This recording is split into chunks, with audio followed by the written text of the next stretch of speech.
Hey, welcome back to DIY Willie. Today we're working on the Chevy Silverado, the 2011 Chevy Silverado. And what's going on is the passenger window will not work from the driver's door switches. So, once again, like it's happened before, somehow either I don't press record or the camera doesn't do what it's supposed to do, whatever. I lost the opening to this video, the intro. So I'm filming it again. I already filmed the install of the switches. The switches work. And, well, here's the old one. So, this video is going to show you what I did to change the switches. So here we go. Let's check it out.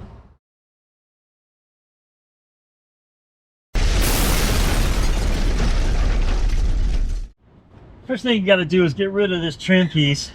We'll get it off here. This pulls off easy.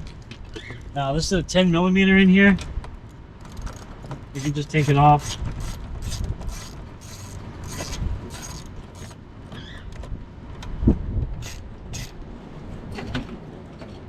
Turn the truck off.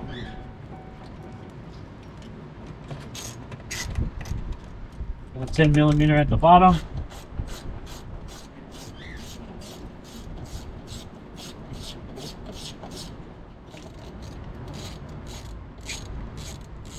There's like that. Comes off. I'll set it aside. Now this just kind of pops up like that and like that. Now we can unplug the wires.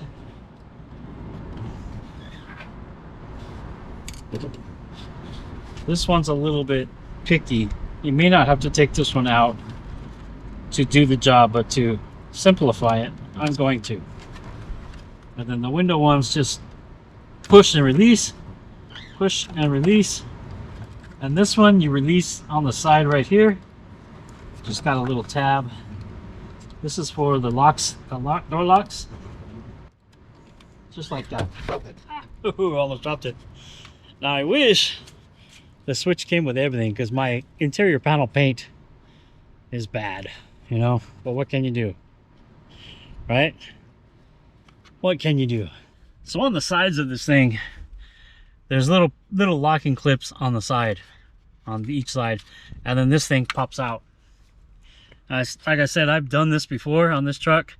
This is the second one, and I've always changed it out with GM parts. So let's go ahead and try to get this one out.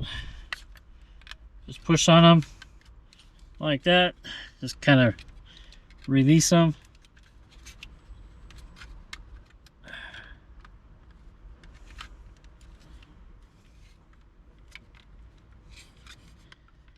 One more up here. There. And it just unclips just like that.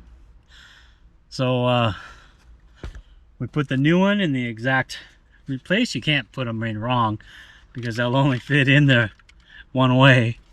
So we just put it back in, give it a little push like that, and it clips on those four little clips, and we're ready to go back in. Quick and easy. Oh, it should work again unless there's a problem in the wiring. So we can go back and reverse order, put it back together.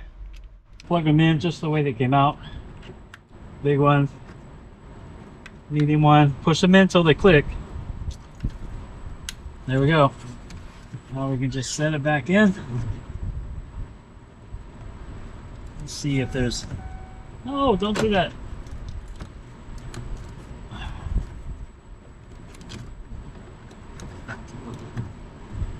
There we go. Just like that, lock it back down. You got a piece here with our 10mm screws. Put those back in.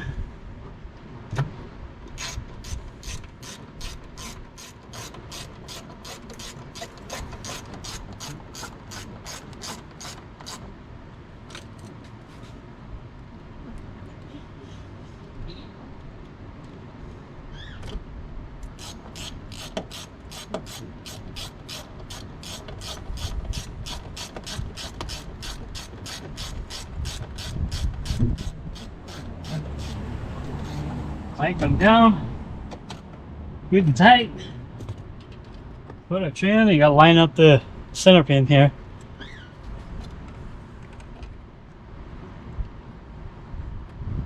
Push it in. Snap them in just like that. Voila, we're done. Now, let's see if it works. I'll turn the ignition back on. Here's the window. We'll pull it up to roll it up. And it works again. Nice. It goes down. Nice. It goes up. There we go. Problem solved. Well, that was an easy fix, right? Just replacing that switch only took us a few minutes. Yeah, it worked out good. The window works again. That's what we needed. So yeah, if you liked the video, give it a thumbs up. Subscribe if you haven't already, and please share these videos. Really helps me out when you share the videos. Give it a like, and also comment down below. It's something I may have could have done different. Comment good job Willie, comment what's this guy look like in your area, in your part of town, whatever. I don't care what the comments are, I'm gonna answer them anyway. This was a good video. I needed the install. I bought the switch. Again, the part number right there, you can see it. I'll put it in the links in the description. Bought it off the old jungle site. It works. That's what I needed to repair my truck. So I'll see you next time. Bye. And it works again. Nice. Goes down. Nice. Goes up.